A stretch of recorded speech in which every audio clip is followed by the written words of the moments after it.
2 जुलाई अपना दल के लिए एक बेहद खास अवसर है।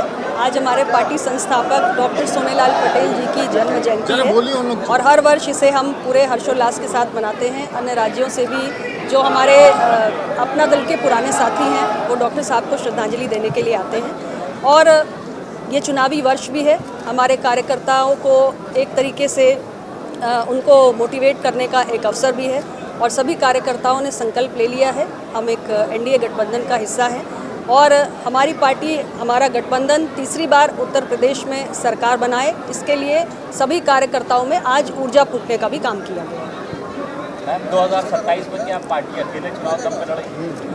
हम एनडीए गठबंधन का हिस्सा हैं और इस गठबंधन के तहत ही लगातार हमने कई चुनाव लड़े हैं। हम 2 लोकसभा चुनाव लड़ चुके हैं और इसके साथ ही 3 लोकसभा चुनाव लड़ चुके हैं, 2 विधानसभा चुनाव लड़ चुके हैं और आने वाला चुनाव भी एनडीए गठबंधन के सीटों को लेकर के क्या कुछ और सुझाव आगे और सीटों के बंटवारे को लेकर अभी कोई चर्चा नहीं हुई है, लेकिन समय आने पर सीटों के बंटवारे को लेकर भी चर्चा हो जाएगी। फिलहाल एनडीए गठबंधन का हमारी पार्टी अंग है और जो हमारे एनडीए गठबंधन का ट्रैक रिकॉर्ड रहा है और हमारी पार्टी का विशेषकर से जो प्रदर्शन रहा है उससे बेहतर प्रदर्शन होगा। हम अपने गठबंधन को भी मजबूत करेंगे, गठबंधन के साथियों को भी जीत सुनिश्चित कराने के लिए हमारे पार्टी के सभी कार्यकर्ता पूरी मजबूती से प्रयास करेंगे। संगठन को लगातार मजबूत किया जा रहा है और मुझे पूरा विश्वास है एनडीए गठबंधन का भी प्रदर्शन तीसरे विधानसभा चुनाव में पिछले चुनाव से बेहतर होगा और हमारी पार्टी का प्रदर्शन भी हमारे पिछले प्रदर्शन से बेहतर होगा। मैम, उत्तर प्रदेश में इन दिनों राम मंदिर चढ़ावा चोरी को लेकर काफ़ी चर्चा है और विपक्ष काफ़ी आरोप लगा रहा है सरकार पे कि सरकार बचाना चाह रही है बड़ी मछलियों को। आप इसको किस तरह देखती हैं? नहीं, देखिए,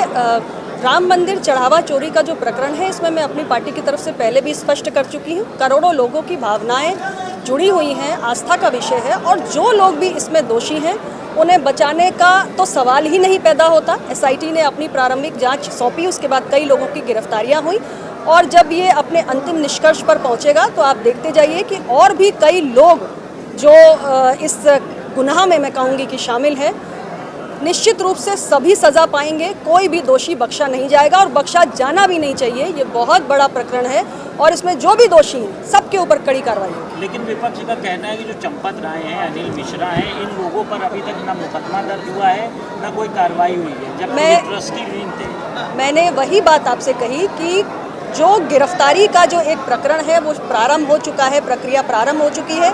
जब ये पूरी जांच रिपोर्ट, ये कार्रवाई अपने अंतिम निष्कर्ष तक पहुंचेगी तब आप देखेंगे कि और भी कई लोगों की गिरफ्तारी होगी इस प्रकरण में। चाहे केंद्र सरकार हो चाहे राज्य सरकार हो, हमारा नज़रिया बिल्कुल स्पष्ट है। जो भी राम मंदिर चढ़ावा चोरी में शामिल है ना वो बख्शा जाना चाहिए ना वो बख्शा जाएगा। समाजवादी पार्टी पीडीए को साथ लेकर आगे बढ़ रही है, आपका ओबीसी कोर वोटर है, आपको क्या लगता है 27 के चुनाव में इसका साथ? देखिए, ऐसा है, समाजवादी पार्टी पहले भी आप देखिए विधानसभा का हमारा 2017 का चुनाव हो, 2022 का चुनाव हो, उत्तर प्रदेश की जनता ने लगातार समाजवादी पार्टी और यहाँ तक कि कांग्रेस के गठबंधन को नकारने का काम किया है। और रही बात पीडीए की, तो आज हमारे एनडीए में ही पीडीए समाहित है।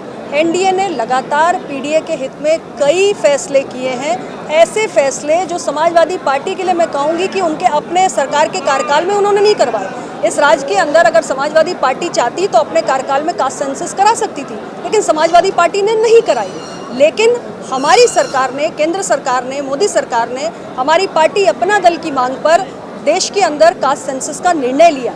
समाजवादी पार्टी उस वक्त केंद्र सरकार की सहयोगी थी जब नीट के पीजी एडमिशन्स में ओबीसी आरक्षण नहीं लागू होने का मसला लगातार संसद में उठता था।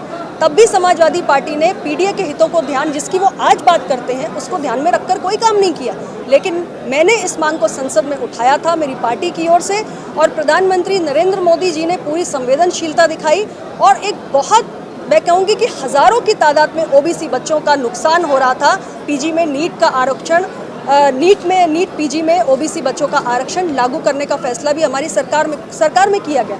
इसलिए जो पीडीए है वो हमारे एनडीए में समाहित है और आप फिर देखिएगा 2027 का जो चुनाव होने जा रहा है उसमें हमारे गठबंधन को एक बार फिर उत्तर प्रदेश की जनता पिछली बार से भी ज़्यादा अपना समर्थन देते हुए हमारे प्रदर्शन को और बेहतर करेगी और एक बार फिर हमें उत्तर प्रदेश की सेवा करने का मौका देगी।